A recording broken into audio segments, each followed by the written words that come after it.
Hi സുഹൃത്തുക്കളെ, ഒരിക്കൽ കൂടി അന്നാസ് ഫാമിലി കോർണറിലേക്ക് സ്വാഗതം. ഇന്ന് നിങ്ങളുടെ മുമ്പിൽ ഞാൻ എത്തിയിരിക്കുന്നത് ഒരു പുതിയ വിഭവമായിട്ട്. അത് മാത്രമല്ല, ഇത് ഒരു റിക്വസ്റ്റഡ് വീഡിയോ ആണ്. നമ്മുടെ ധാരാളം സുഹൃത്തുക്കൾ ആവശ്യപ്പെട്ടിട്ടുണ്ട് ഒരു കൊത്തു പൊറോട്ട ഉണ്ടാക്കാൻ. ഒരു നല്ല ഒരു പ്രഭാത ഭക്ഷണമാണ് കൊത്തു പൊറോട്ട. പൊറോട്ട നമ്മുടെ മലയാളികൾക്ക് ഏറ്റവും ഇഷ്ടമുള്ളതാണ്. പക്ഷെ അതിൻ്റെ കൂടെ നമ്മൾ കുറച്ച് ഇൻഗ്രീഡിയൻസ് കൂടെ ആഡ് ചെയ്തിട്ട് നല്ലൊരു പ്രഭാത ഭക്ഷണമായിട്ട് ഉണ്ടാക്കാൻ പറ്റും. ഓക്കെ, ഇന്ന് ഞാൻ ഉണ്ടാക്കുന്നത് കൊത്തു പൊറോട്ട എന്ന് പറഞ്ഞത് ബീഫ് കൊത്തു പൊറോട്ടയാണ്. ബീഫും പൊറോട്ടയും നമ്മൾ മലയാളികൾക്ക് ഒരിക്കലും ഒഴിച്ചുകൂടാത്ത ഒരു വിഭവം തന്നെയാണ്. അപ്പോൾ കൊത്തു പൊറോട്ട ഇങ്ങനെ ചെയ്യുമ്പോൾ അതിന്റെ ടേസ്റ്റ് ഒന്ന് വ്യത്യസ്തമായിരിക്കും. അപ്പോൾ അതിനൊക്കെ ഒരു കാര്യം കൂടെ ഞാൻ ഒന്ന് പറഞ്ഞോട്ടെ. കഴിഞ്ഞ വീഡിയോ നിങ്ങളെല്ലാവരും ട്രൈ ചെയ്തു, നല്ല കമന്റുകൾ തന്നു, ലൈക്ക് തന്നു. വീണ്ടും ഇതിനും അത് തന്നെ നിങ്ങൾ ചെയ്യണം. മാത്രമല്ല, ആരെങ്കിലും നമ്മുടെ ചാനൽ സബ്സ്ക്രൈബ് ചെയ്യാൻ വിട്ടുപോയിട്ടുണ്ടെങ്കിൽ ദയവായിട്ട് ആ സബ്സ്ക്രൈബ് ബട്ടൺ ഒന്ന് ഞെക്കുക, ലൈക്ക് ചെയ്യുക, മറക്കരുത് ആ ബെൽ ബട്ടൺ ഒന്ന് ക്ലിക്ക് ചെയ്യുക. അപ്പോൾ ഇൻഗ്രീഡിയൻസ് ഒക്കെ റെഡിയാക്കി വെച്ചിട്ടുണ്ട്. ഞാനൊരു 5 പൊറോട്ട നല്ലതായിട്ട് അരിഞ്ഞു വെച്ചിട്ടുണ്ട്. 5 പൊറോട്ട നല്ലതായിട്ട് അരിഞ്ഞു വെച്ചിട്ടുണ്ട്. 2 കഷ്ണത്തിലാണ് അരിഞ്ഞു വെച്ചിരിക്കുന്നത്. പിന്നെ ഉള്ളി ചെറുതായിട്ട് അരിഞ്ഞാണ് ഇരിക്കുന്നത്. നല്ലതായിട്ട് അരിഞ്ഞു വെച്ചിട്ടുണ്ട്. കുറച്ച് കൂടുതലെടുക്കുന്നത് നല്ലതായിരിക്കും. ഞാനൊരു 3 ഉള്ളി എടുത്തിട്ടുണ്ട്. പിന്നെ വേവിച്ച് വെച്ചിരിക്കുന്ന ബീഫ്. സാധാരണ ബീഫ് നമ്മൾ നാട്ടിലുണ്ടാക്കുമ്പോൾ അല്ലെങ്കിൽ കടകളിലൊക്കെ ഉണ്ടാക്കുമ്പോൾ കുറച്ച് വെള്ളമായിരിക്കും. പക്ഷേ ഞാൻ ഇതിനകത്ത് കുറച്ച് കഷ്ണങ്ങൾ വീട്ടിലൊക്കെ ഉണ്ടാക്കുമ്പോൾ നമുക്ക് ഇങ്ങനെ തന്നെ എടുക്കുക, അതാണ് നല്ലത്. ഒരു തക്കാളിക്ക, ഇഞ്ചി വെളുത്തുള്ളിയോട് ഒരുമിച്ചിടിച്ചാണ് 1 ടീസ്പൂൺ വെച്ചേ നമുക്ക് എടുക്കുന്നുള്ളൂ. പക്ഷേ ഞാൻ ഒരുമിച്ചാണ് ഇടിച്ചു വെച്ചിരിക്കുന്നത്. ഒരു പച്ചമുളക് എടുത്തിട്ടുണ്ട്. പിന്നെ ആവശ്യമായിട്ട് നമുക്ക് വേണ്ട 2 മുട്ട. ഓക്കെ, പിന്നെ കറിവേപ്പില, മല്ലിയില ഒരിക്കലും ഇടാതിരിക്കരുത്, മറന്നും പോകരുത്. പിന്നെ നമുക്ക് ചെറിയ ഒരു സ്പൈസിയായി മസാല ഉണ്ടാക്കാൻ വേണ്ടിയുള്ള സാധനങ്ങളെല്ലാം ഉണ്ട്. ഇത് ഗരം മസാല, ഇത് മുളക് പൊടി, മഞ്ഞൾപ്പൊടി, മല്ലിപ്പൊടി, പിന്നെ ഉപ്പ്. അപ്പോൾ നമുക്ക് കൊത്തു പൊറോട്ട ഉണ്ടാക്കാനായിട്ട് പോകാം. ഓക്കെ, അപ്പോൾ നമുക്കൊരു പാൻ വെക്കാം. പാൻ വെച്ചിട്ട് അതിലേക്ക് എണ്ണ ഒഴിച്ചു കൊടുക്കാം. എണ്ണ നല്ലതായിട്ട് ചൂടായിട്ട് വന്നിട്ടുണ്ട്. അപ്പോൾ അതിലേക്ക് നമ്മൾ ചെറുതായിട്ട് അരിഞ്ഞു വെച്ചിരിക്കുന്ന ഉള്ളി അങ്ങോട്ട് ഇട്ട് കൊടുക്കാം. കൊടുത്തിട്ട് നല്ലതായിട്ട് ഇളക്കി കൊടുക്കാം.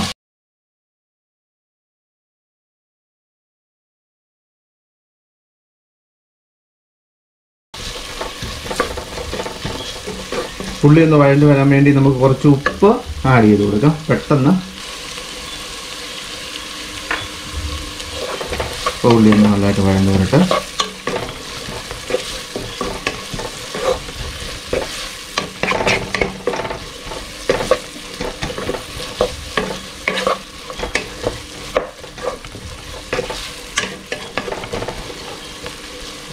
ഉള്ളി ചെറുതായിട്ട് വഴന്ന് വന്നിട്ടുണ്ട്. നമുക്കതിലേക്ക് ഇഞ്ചി വെളുത്തുള്ളിയും അതിൻ്റെ കൂടെ പച്ചമുളക് ഇട്ട് കൊടുക്കാം.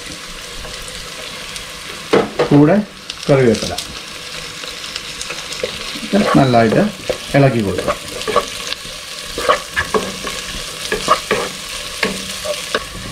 അങ്ങനെ ഉള്ളിയും വെളുത്തുള്ളിയും ഇഞ്ചിയും കറിവേപ്പിലയും എല്ലാം നല്ലതായിട്ട് വഴന്നു വരുന്നുണ്ട്.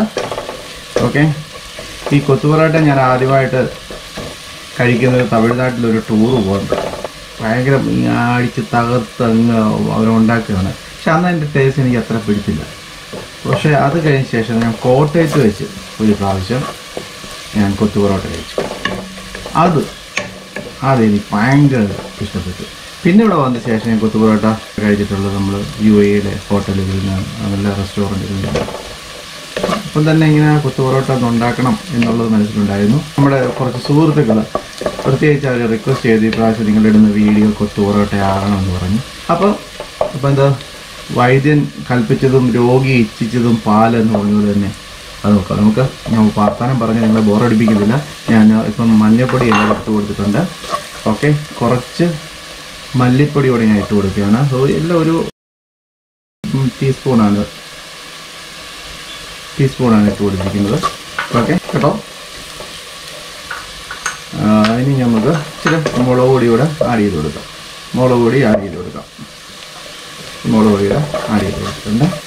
ഓക്കെ, പിന്നെ കുറച്ച് ഗരം മസാല ഇവിടെ ആഡ് ചെയ്ത് കൊടുക്കുന്നു. അത് ഒരു ടീസ്പൂൺ ഗരം മസാല ഇവിടെയാണ് ആഡ് ചെയ്ത് കൊടുക്കുന്നത്. ഓക്കെ, അപ്പോൾ എല്ലാം വളരെ മൂത്ത് വന്നിട്ടുണ്ട്. അതിലേക്ക് നമ്മൾ ചോപ്പ് ചെയ്ത് വെച്ചിരിക്കുന്ന തക്കാളിയോടെ ആഡ് ചെയ്യാം. ഓക്കെ, ഇങ്ങനെ ചെറുതായിട്ടൊന്ന് വന്ന് കഴിയുമ്പം നമുക്ക് ആ മുട്ട ഒന്ന് പൊട്ടിച്ച് വെച്ച് കൊടുക്കണം. നമുക്ക് വേണമെങ്കിൽ കുറച്ച് കുരുമുളകും ഇതിൻ്റെ കൂടെ ആഡ് ചെയ്ത് കൊടുക്കാം, നല്ലതാണ്. അത് മുട്ട പൊട്ടിച്ചൊഴിച്ച ശേഷം കുരുമുളക് ആഡ് ചെയ്ത് കൊടുക്കുന്നതായിരിക്കും നല്ലത്. അപ്പോൾ ഇതിൻ്റെ പച്ചക്കുത്തൊക്കെ മാറിയിട്ടുണ്ട്. നമുക്കപ്പം മുട്ട ഇതിൻ്റെ കൂടെ പൊട്ടിച്ചൊഴിക്കാം.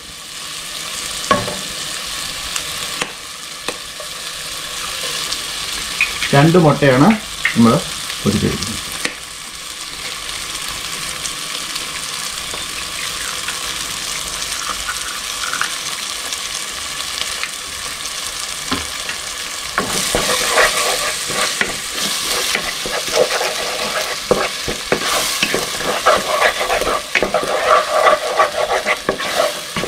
മുട്ടയ്ക്ക് ആവശ്യമുള്ള കുറച്ച് ഉപ്പൂടെ നമുക്ക് ഇട്ട് കൊടുക്കാം. ഓക്കെ, നല്ലതായിട്ട് ഇളകണം. മുട്ട നല്ലതായിട്ട് ഒന്ന് ഫ്രൈ ആയി വരട്ടെ.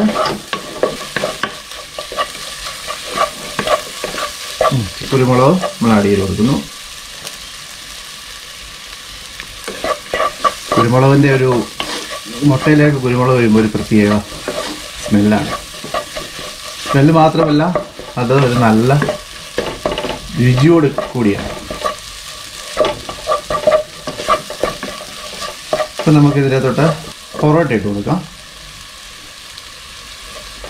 പൊറോട്ട ഇട്ട് കൊടുത്ത് നല്ലതൊന്ന് ഇളക്കിയെടുക്കാം.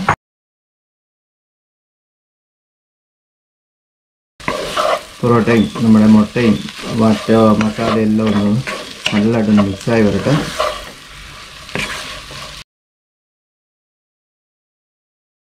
നല്ല മണം വരുന്നുണ്ട്.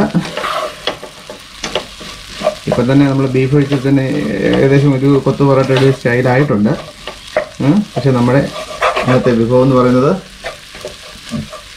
ബീഫ് കൊത്തു പൊറോട്ട ആയതുകൊണ്ട് അതിൻ്റെ പ്രധാന ഇൻഗ്രീഡിയൻസ് ആയ ബീഫ് നമുക്ക് ഒഴിക്കാം. അപ്പോൾ ബീഫ് ഇടുമ്പോൾ നമ്മൾ ഏകദേശം നടുക്കിങ്ങനെ ഒരു കുഴി പോലെ ആക്കിയിട്ട് വേണം അതിടാൻ.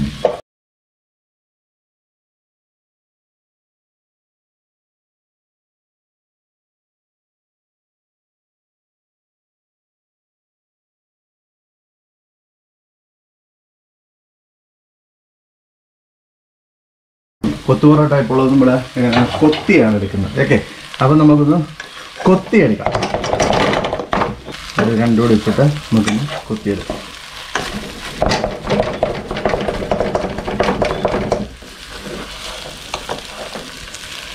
ഏകദേശം ബീഫ് പൊറോട്ട ആയിട്ടുണ്ട്. ബീഫ് കൊത്തു പൊറോട്ട ആയിട്ടുണ്ട്. ഓക്കെ, ആഹാ, നല്ല പോളിപ്പം മണം വരുന്നുണ്ട്. ആവൂ, ഇതിലേക്ക് നമുക്ക് കുറച്ച് മല്ലിയില ഇട്ട് കൊടുക്കാം. ഓക്കെ, മല്ലിയില ഇട്ട് കൊടുത്ത് ഒന്ന് ഇളക്കിയെടുക്കാം. കുറച്ച് മല്ലിയില. വാ, തീർച്ചയായിട്ടും നിങ്ങൾ ട്രൈ ചെയ്യണം കേട്ടോ. ഒന്നും വളരെ ഈസിയാണ് ചെയ്യാൻ. നമുക്ക് ബീഫ് കറി വെച്ച ശേഷം കുറച്ച് മാറ്റി വെച്ച ശേഷം വൈകിട്ട് ബീഫ് കറി കൂട്ടുക, രാവിലെ എണീച്ചിട്ട് 5 പൊറോട്ടയോ 6 പൊറോട്ടയോ ആവശ്യത്തിന് മേടിച്ചിട്ട് ഇതുപോലെ ചെയ്തെടുക്കുക. സിമ്പിൾ. അതാണ്. കുറച്ച് കറിവേപ്പിലയോട് ഓടി ചെയ്ത് കൊടുക്കുക. വാ, ഇപ്പം തന്നെ എണ്ണയായിട്ടുണ്ട്. വാ, ആയിട്ടുണ്ട്. ഏയ് നോക്കാം. അപ്പം നമുക്കൊന്ന് ടേസ്റ്റ് ചെയ്ത് നോക്കാം. ഓക്കെ, കുറേ ബീഫൊക്കെ വെച്ചിട്ട് ഒന്ന് വാ.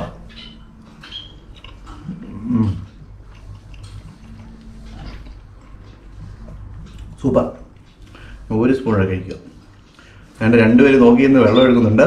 ആർക്ക് വേണം? ചൂട് ചൂട് ചൂട് ചൂട്.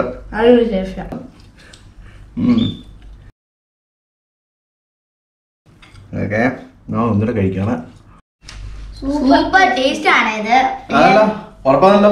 ഉറപ്പാണ്. ഓക്കെ, അപ്പം തീർച്ചയായിട്ടും നിങ്ങളിത് ട്രൈ ചെയ്യണം, ഉണ്ടാക്കണം.